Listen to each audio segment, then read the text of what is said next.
Interest rates for bank housing loans haven't been this low in a few years. The 3-month Singapore Interbank Offered Rate, or SIBOR, which is one of the more common rates banks lend at, has dropped to 0.55% as of July 2020. The last time it was this low was about 5 years ago. In other words, now is the best time to rework your mortgage loan. It's likely your most expensive monthly recurring payment, and the savings could be substantial. This is Richard Yong. Richard is smart. He saved $400 to $500 a month when he reworked his housing loan. Be like Richard.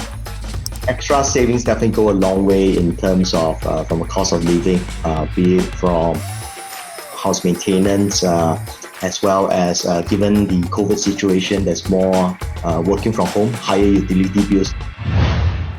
To rework your mortgage, you have two choices: refinance or reprice. If you refinance, you're switching to a different bank. If you reprice, you're switching to a different loan package within the same bank.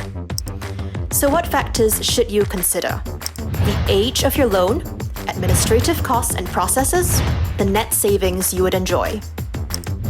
First, the age of your loan matters. If you're within your lock-in period, it's almost never a good idea to break your loan, as there is a penalty of 1.5% of the outstanding loan. Assuming you can rework your mortgage, you shop around and find a lower interest rate at another bank. But how much would it cost you to make the switch? Now, refinancing might cost you around $2,500 to $3,000 in conveyancing fees, for example. Some banks also have clawback clauses that require you to pay back subsidies or cash rebates.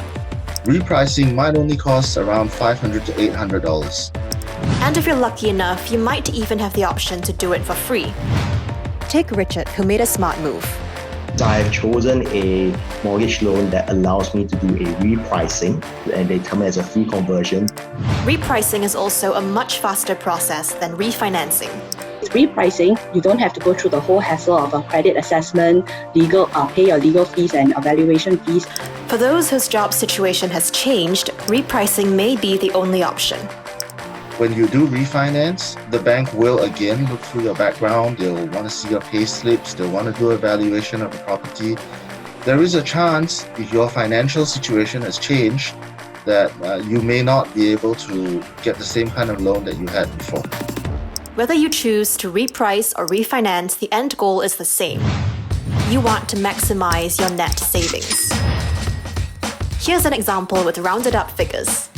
You just took up a $700,000 loan, repayable over 25 years at an interest rate of 1.5% with Bank A. The total interest you will pay is $140,000. Bank A offers you a reprice at 1.35%, which drops this sum to $125,000. So potentially, you save $15,000. Bank B offers you an even lower interest rate of 1.26%, which means you pay $116,000. But you're still within the lock-in period, so there is a penalty of 1.5% of your remaining loan. Add in the valuation and legal fees, the refinancing cost will come up to $13,000, giving you a net savings of just $11,000.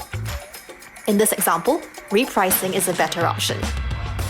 As a rule of thumb, you should not refinance if A, you are within your lock-in period, and B, your loan amount is less than $100,000. Repricing is generally a more convenient option. Most importantly, before you commit to a new mortgage, do the math first.